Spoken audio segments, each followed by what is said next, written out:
این کسب پدری اینکی از طرف گلگلی سرو بود پدری من گلگلی سرو بود دیدیمش که خیلی سبب زندگیم دست پنجه در کرد دست پنجه ما شکستگی اپراسیا دادم و نتونستم قوت کاری نداشتم دیگه بعدم برات میباری بور شبی ما تو بیارون بکنه من اومدم بریدن جنونه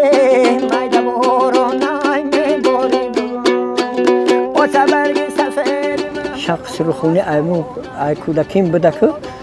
یکی هم 50 سالگی بالا دیگه با کوچگی شدیم شعر شوخی میخونم بچه‌های رسیه غریب بچه‌ها بسیار حرمت میکنن میگن که خیلی ما شوخیانه شما رو بسیار نقلیه گیلیم